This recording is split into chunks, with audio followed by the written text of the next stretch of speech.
Okay, I've seen some of the brutality that's taking place between police and civilian. Now, I'm not, I didn't go through with a fine-tuned comb, but I could tell you that I could tell you when somebody's confident in an altercation. And I've noticed that police, and I was just talking to that because yesterday on the mat, I was training and 3 of my students were police officers and we're talking about police. And, you know, it makes sense for police officers to train jiu-jitsu, wrestling, boxing, kickboxing. It makes total sense because imagine you're such a great MMA fighter or MMA practitioner, I should say. You don't feel like you need to grab your gun. Like you're sizing up the guy you got to take down. Let's say you have a civilian you need to apprehend. And you're thinking, hey, we're 3 of us. There's only one of him. I don't need my gun for this. Like I'm assessing realistically here what's going to happen.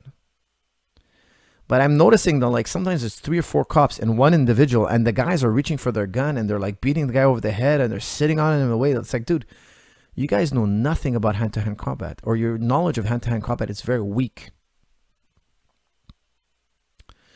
I think that if you had a nation of martial artists, like imagine you learn martial arts in school like you would learn hockey, or well, not you guys don't really, Americans don't play hockey, I would imagine. Not as much as Canada. Canada, it's a staple. But let's say it was a sport like basketball, football, soccer, baseball. Let's say it was just an option. And so many of, let's say you had to have at least a blue belt. Let's imagine that. America, you know, like you learn high school wrestling, but you have to have a mandatory blue belt or something like that. I think there would be less fighting, yes.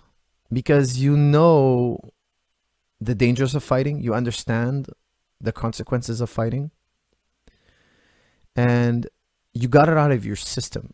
Like me, when I go out to dinner or anywhere I go out, the last thing I want to do is get into a fight. Like sometimes I cross paths with some guy I could tell he's got a chip on his shoulder, and like, you know, maybe we bumped into each other accidentally, and I'm like, pardon me, excuse me, and the guy will be like, watch where you're going. I'm like, yeah, okay, no problem, I'll watch where I'm going. But that guy, that kind of attitude, I think is usually they haven't gotten out of their system. Because men, like it or not, men, we have that thing inside us, you know, we call it testosterone, whatever you want to call it. We have that thing where we have that sense we want to get rugged. We want to fight a little. We want to play sports. You know, when you tackle somebody or you playing basketball, you like there's this part of our mind that needs some exercise, and it's like we need to struggle a little bit. We need to roughhouse a little bit. Let's call it that. And I think when you get that out of your system, you need that competition. You need to sharpen your claws, not hurting anybody, but just like you need to expend that physical energy. But once inside of your system, you feel calm, you feel at ease. You feel good. You feel zen.